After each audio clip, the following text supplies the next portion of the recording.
Music Business, What Is This? Is a podcast that focuses on the ever-changing music industry and presents issues and concerns that the average and above average musician has or will encounter. Hey everybody, my name is Jeremiah Hunt. This is Music Business, What Is This? And today we have a special guest, Mr. G. Thomas Allen. What's up, Thomas? How you doing, man? I'm good. I like how you said G and you put that stop there. G. Thomas Allen. I'm good. Had good spacing and everything for the vocals? Yes. I'm good. Thanks for asking. All right. Well, let's get right into it then. So you are a vocal, a lot of people in the music world know you as a vocal pedagogue. Mm-hmm. So that means you are in vocal pedagogy. Mm-hmm. Can you talk a little bit about what is vocal pedagogy and how does it affect singers in the music world? Oh, wow. Well, first of all, thank you again for having me. I like to consider myself more or less a vocal practitioner. Pedagogy itself is just the art form of teaching. And so you'll see that pretty much in any discipline. My focus, obviously, is the voice. And so I tend to lean more into commercial methodologies around best practices around singing. It's not necessarily specific to genre or style. It's more or less the anatomy and some of the neuromuscular aspects of what's happening when you phonate. But that's too science oriented. I don't want to start with that. Because it is a science. Everything's a science. Yeah. So when you just got a master's degree in vocal pedagogy. Yeah, this is my which degree I had to count. I'm a school guy, but I do have a master's in vocal pedagogy from Carthage College, and I just completed that this past May. Took it was a fast track because of sort of already having the advanced degree, so it sort of went really, really quickly, and it was just really, really based on the science of things. Nice. The science of the voice. Okay, so I want to talk a little bit about you moving to Chicago. Chi-Town. When did you move to Chicago, and why did you originally move to Chicago? Because I know it wasn't for music.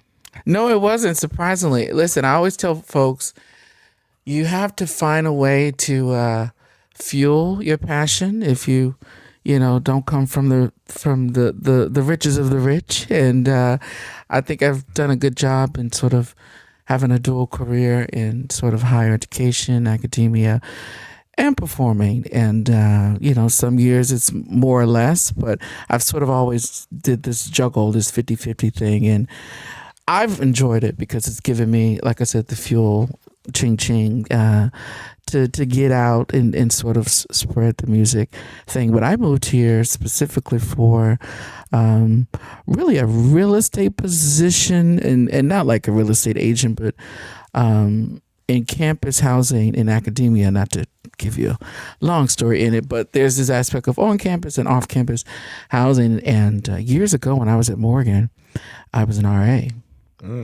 Yeah, I was on a full scholarship, but I needed to figure out how in the world am I going to pay for this housing. And they were like, hey, if you're an RA, we'll pay your housing and we'll give you a little stipend. And I'm like, oh, I'm sold. Yeah. I'm sold. So that's where it started. The interest started. I didn't realize years later I would sort of stay in it and sort of move up the ranks administratively. And so I initially came to Chicago to run an off-campus sort of housing asset downtown Chicago in the South Loop. And we partnered with several schools, DePaul, Roosevelt, and primarily Columbia College. They had the bulk. But a lot of people like, what? But that's why I came. But I was also very strategic because I knew coming to Chicago I would be exposed and sort of be able to still dibble and dabble in classical, jazz, opera, everything. I knew Chicago was a one-stop shop. So again, I used that to be the fuel, the ching for the passion. And 8 years later, I could definitely say it was a smart move. A man with many hats. And Chicago is definitely a great place to explore all of those avenues. So props to you. So what has the transition from in that business world, because this podcast is about music business. So as far as business wise, what has the transition been from going to, student housing, acquisitions and all of real estate to performing and doing business as a performer? Well, we used to say heads on beds in the campus housing side, and all the folks who may be into that will get that reference. But it's really a numbers game, and understanding how to increase the visibility. Because when you're off campus, you don't necessarily have that direct affiliation with some of the schools, even though I've been lucky to sort of have those. But it's a numbers thing, and I think that translates very well to music. As you know, we're all about how many followers do you have, how many streams, on Spotify, and, right. Does that translate to ticket sales, and are you bringing bodies into the seat, Yeah. And so I think both, and I think we probably see this in every industry, but the biggest thing is really the numbers, the numbers aspect of what's going to draw the people. And I think we as singers, we have to think about that from the business side. I mean, if you have a big name, sometimes obviously people just come, but what did you do to get to that point? Did you win a competition, or were you featured on a Grammy-nominated album? All that sort of thing will sort of help you bring in the pool. But yeah, I mean, that drive, that numbers drive, is what I think I took and brought over to the music side. And speaking of competitions, you actually won one of the prestigious awards of America, the Sarah Vaughan International Jazz Vocal Competition. That's a mouthful. AKA the Sassy Award. Oh, sassy. People calling me sassy. Y'all stop doing that. I'm offended by it. I'm not sassy. I'm assertive, but I'm not sassy. No, we love sassy. Absolutely. So talk a little bit just about that competition and the experience of it, and how did you get into what was the interest behind doing it? It was definitely the music business mindset. I put out an album in 2020 in the middle of the pandemic. Which I am on, by the way. Yes, you are. And you're killing on track 2, you and me. Sorry, that was a plug. See, I forgot my question. The older you get, you say it one more time. You're not old. You're only 55. Oh, gosh, please. In May I'll be 40, but I digress. Let's go back. So I just wanted to know a little bit about your process. Yeah. So the music business piece. So I put out an album in 2020, and in the middle of the pandemic, I was really skeptical because I'm like, folks are home, there's a lot of anxiety, but I realized that music was a comfort to me. And so I said, we talked about this, let's put it out. Yeah. And it charted, it did number 1 on the iTunes jazz charts, for whatever that means. When you're in the business, you're like, what does that really, really mean? Right, I mean, right. In comparison to everything at large. But I took that as, okay, folks are at least listening. That was my takeaway. And then the Sarah Vaughan thing was in 2021 when I won as the first male to win the competition. But I went in sort of with this idea of, how do I get in the right spaces so people can sort of hear what I do? And coming from the classical world, the competition market is huge, and so I began to think, how can I sort of accelerate my career? Because I started in classical voice. And then I sort of transitioned to jazz when I moved to Chicago. I sort of made it more of my focus point. Well, we met, of course, which is a whole nother podcast. And yeah, so I ended up submitting my materials with the hopes that, hey, they'll at least hear my music. And I'm also a countertenor, so those who aren't familiar with that, typically that vocal category is associated with classical music. And I said, I don't know if there are too many countertenors in jazz, right? And so I started to research it, and I saw some work from Philip Bailey. I went to some archives of like Bobby McFerrin and so forth. But they weren't actually countertenors, meaning they hadn't sort of studied the rep of that and did it, So it was a gamble. So if anything, I knew folks would at least hear my music, because with the submission that year, you could do standards and original. It wasn't just, I don't know, they may have changed that.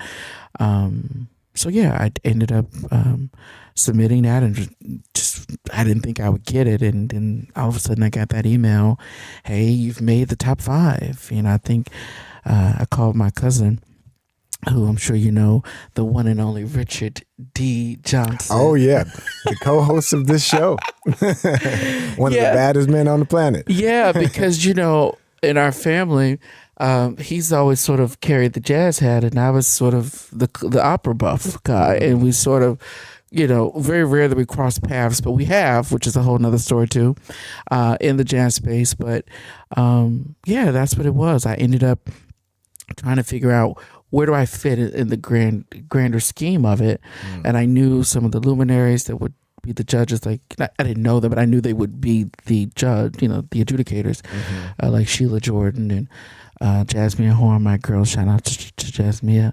I think it was John Pizzarelli and maybe one more, but it's slipping me. So it was more or less the exposure. So made the top 5. They take the top 5 all over the world, and I just was excited just to do it, So anyway, my interest it came from a business mindset of how do you strategically place yourself in the right setting so you can expand and enlarge your territory. And at that time, I didn't have a manager or an agent that was sort of versed in jazz. And so I took it upon myself and figured it out. I think it came like in a feed from like a Facebook ad or something. And I was like, Sarah, look at me. Right. I was like, oh, I can, I got that, But, and then I was nervous because then I was like, okay, no, wait a minute. I got, this is sort of the top of the line in terms of coming and knowing your stuff and your chops. But thank God for those 7 years in the jam sessions before the pandemic here in Chicago. Because I really think that is what gave me like the gumption, to just say, just do what you always do. Yeah, I was gonna say, like, coming from a classical background, I mean, that just speaks to the ambitious nature of where you come from, and you and your family and everything. And you said you were a countertenor too. Yeah. So coming from that classical background and to just move to Chicago, and just one of the first things you do as a jazz artist is audition for this prestigious, competition, and then to go and win it. To go and win it. It just speaks to like how ambitious and, great, talented you are. So, and that gets me to another thing that I wanted to ask. You did mention that you were a countertenor. So talk a little bit about that, and how could that role have affected people's ears as far as the judges or just the people listening in the competition, and just how you perform in general? Oh, okay. Well, as I mentioned, so the countertenor is a vocal category. It's not a part of we call it the German Fach, but it's basically a cisgender male who sings in the treble clef. It's the top tier register. And I got into it really doing my undergraduate work at Morgan State University. At the time, they didn't necessarily, there was jazz, but it wasn't jazz voice, You would have to be an instrumentalist, and so I was sort of forced to go into classical because that was sort of the only option for the foundation aspect of it. And now when I look back, I mean, I don't regret it. I think I learned a lot. Even learning like figured bass or the melismatic phrasing that sort of translates to sort of the bebop language. And so it was easier for me to sort of make the change. But it just felt natural to me, and my references, again, I mentioned earlier Smokey, like, I don't think I said Smokey, I think I said Philip Bailey, Bobby McFerrin, and Smokey Robinson, like the list goes on. I wouldn't necessarily call them countertenors. I would say they're more or less falsettolists, and the difference is they're sort of using more of a head tone, where the vocal folds, there's less adduction at the level of the vocal folds. For those who are into that, you may have to Google it, or AI, everybody can just AI it now. So anyway, mine's a little bit different. It's more of a natural, it's more connected to my modal voice, which is my chest speech level.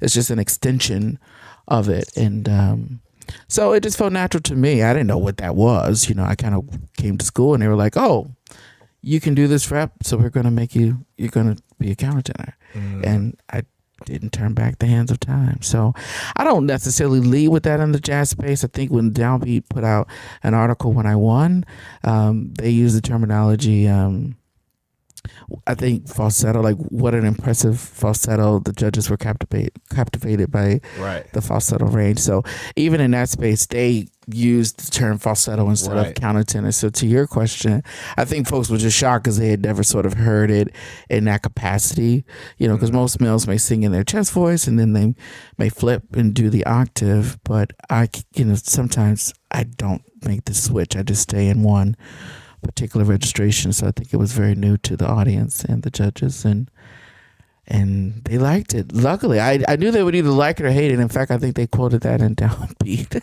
because that's really was my take. I was like, they're either gonna love it or hate it. But I went with I think we opened up with Good Morning Heartache, and as soon as I heard the audience give me a church, I knew, okay, well, I at least got their attention, and from that point, I was there. Yeah. And from that, yes, you were there. From that point, I just told the story, it was my life story. It was the first time I felt seen, I think, as an individual artist, because a lot of my success had come through collaborations, or whether it was collegiate or with other groups, other bands, sideman work, which is real, great. You love that, but it's something where you kind of showcase as yourself and become, well received. And I've been sort of focusing on it ever since. I still do classical, gospel, and jazz, but my focus has been jazz just, the last maybe 8 years. Which brings us to the next point. You have your own band now. I do. G. Thomas Allen Quintet. Or Quartet. Or whatever they can afford. Let's put that out there. That's a whole nother conversation too. Talk a little bit. Why don't you talk a little bit about how, what got you to start this band? Was it the competition that sort of launched you out to say, maybe I should keep doing this? Or well, we really started the band in 2020 when the album came out. Yes. We won a competition after that. Right. And so I sort of had these songs in mind that I wanted to put in paper, and I didn't know really which category to put it under. Because my first album is a little bit more post-pop, it's more contemporary. The sophomore project is a little bit more straight ahead, just to give the purist, a little honey, just so they can see sort of the range of sort of what I do. But yeah, did I answer the question? Yeah. Okay. Yeah. That album that we did in 2020. So that's where the band really started, putting together the pieces. And I was just so lucky that all my friends, were pretty much musicians. And, we connected even at Andy's Jazz Club, right? Yep. And that's where it all started. That's where it started. And really, the rest is history. From that, I connected with everybody and just kept getting connected with different folks like Bobby, Bro, and Perez, where they were hosting the jam sessions. I was coming as like a corporate guy who was just tired, needed a drink, and heading to the airport to do a Messiah, or for one day and make enough money to pay my mortgage and rent for 2 months. Right. I definitely did not think that I would be in the fold, and now struggling artist as everyone else. So if you got anything else to say to the audience, where can people find your music? What are your plans for the next upcoming months, years? Yeah. Well, again, thank you for having me. I mean, gthomasallenmusic.com is pretty much the central hub where folks can find all the social media, Instagram, TikTok, Twitter, and so forth. And I moved into sort of I've always been in higher education, but more the professorship side really the last 6 years. And so I now serve on the voice faculty at Howard. So, hate you. Nice. Congratulations. Although I'm a Morgan man, so I had to put that in there for all my Morgan folks. Like, what? He repping Howard, So I'm there They'll now. Get over it. Yeah, the jazz studies. area, and I direct their HE Jazz Singers, and it's been fun. So gig-wise, I have a lot of stuff coming up for Christmas. Some solo stuff, not necessarily all with the band. Next year is really packed. I'll be at the Gen Conference in January in New Orleans with Cyrus Chestnut on lead. They're doing just a section for the Jazz Howard faculty folks. February, I'll be back at the Jazz Showcase here in Chicago. I think the week of 8th through that weekend. March, we're at the Green Mill. April, we're at Disney's in New York. So yeah, gthomasallenmusic.com if you want to follow where we'll be next. And we're finishing a project, My sophomore album will be entitled Reimagined Dream. And I'm looking forward to putting that out. Beautiful. Well, there it is. You heard it first from here. G. Thomas Allen, the vocal pedagogue. Some days. Well, cool. That's all we have for you today, ladies and gentlemen. My name's Jeremiah Hunt. And I'm G. Thomas Allen. This is Music Business. What is this? We'll see you next time. Peace. Peace.